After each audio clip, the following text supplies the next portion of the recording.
জান্নাতুল Mualla Saudi আরবের মক্কায় অবস্থিত একটি কবরস্থান। তো শুধু দর্শক, আমি সেই কবরস্থানের সামনে দাঁড়িয়ে আছি। এখানে কবরস্থানের বাইরে দেখুন অনেক কবুতরগুলোকে খেতে দেওয়া যায়। এখানে 3 রিয়াল, 4 রিয়াল, 5 রিয়াল দিয়ে কবুতরের খাবার কিন্তু কিনতে পাওয়া যায়। তো শুধু দর্শক, কবরস্থানের গেটে আমি দাঁড়িয়ে আছি।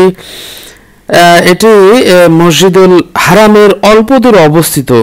এখানে আমাদের প্রিয় নবী হযরত মুহাম্মদ সাল্লাল্লাহু আলাইহি ওয়াসাল্লাম স্ত্রী খাদিজা বিনতে খুয়াইলিদ, দাদা আব্দুল মুত্তালিব এবং অন্যান্য পূর্বপুরুষদের কিন্তু এখানে কবর রয়েছে। তো শুধু দর্শক, ভ্যাকেশন ওয়ান্ডারার চ্যানেলের পক্ষ থেকে এখানে আমি আপনাদেরকে ওয়েলকাম জানাচ্ছি পুণ্যভূমি সৌদি আরবের মক্কা থেকে।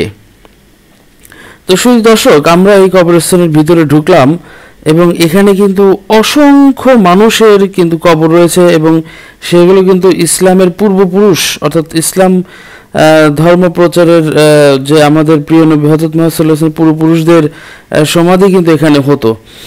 তো শুধু দর্শক, এই দেখুন এখানে ছোট ছোট করে শুধু পাথর রাখা আছে এবং এখানে ঢুকে আমরা যথারীতি সূরা ফাতিহা পাঠ এবং কবরবাসীদের উদ্দেশ্যে কিছু দোয়া দুরূদ পড়লাম, সালাম পেশ করলাম এবং অন্তরের যে শান্তি, সেই প্রশান্তি সেটা অনুভব করলাম।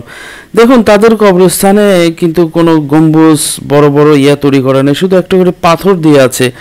এই পাথরগুলো নিশানা, কিন্তু এখানে কার কবর কোনটা সেগুলো কিন্তু ভালো মতো বোঝা যায় না। তো যাই হোক, আমাদেরকে বলা হলো যে উপরের দিকে যেগুলো সাদা টাইলস করে ঘেরাও করা আছে সেইগুলো হচ্ছে অপেক্ষাকৃত গুরুত্বপূর্ণ সাহাবীদের এবং খাদিজা রাদিয়াল্লাহু তাআলা আনহুর কবর, তার দাদা মহানবী করিম সাল্লাল্লাহু আলাইহি ওয়াসাল্লামের দাদা হযরত আব্দুল মুত্তালিবের কবর সহ তার 2 ছেলেও কিন্তু এখানে ঘুমিয়ে আছেন।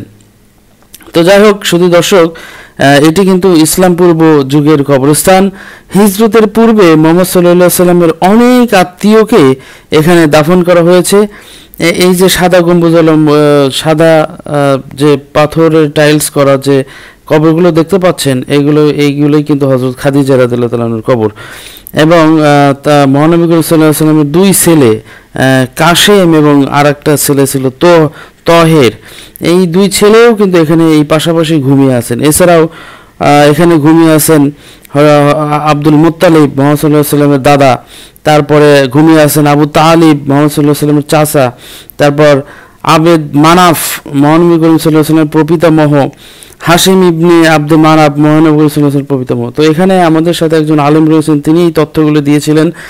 তো এই সিকান্দার ভাই তার নাম, তিনি একটি মসজিদের প্রিন্সিপাল ছিলেন, আমাদের সঙ্গী ছিলেন, সাথী ভাই ছিলেন। তো যাই হোক, তার কাছ থেকে আমরা বিভিন্ন ধরনের তথ্য পেলাম।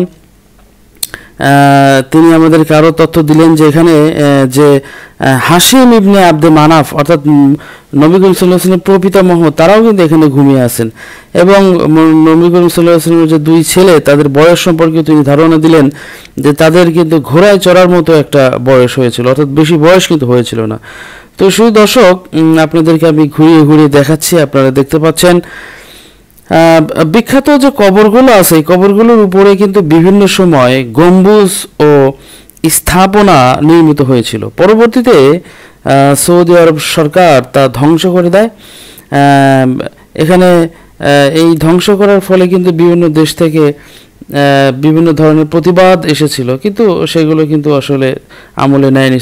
ওই যে দেখুন মক্কার ক্লক টাওয়ার, এই ঠিক মক্কা ক্লক টাওয়ারের অপোজিটেই কিন্তু আমাদের, বেশি দূরে না, হেঁটেই আসা যায় এই জান্নাতুল মুআল্লা অবস্থা। শুধু দর্শক, আজকে এই পর্যন্তই। পরবর্তী ভিডিও আবার দেখা হবে। আল্লাহ হাফেজ।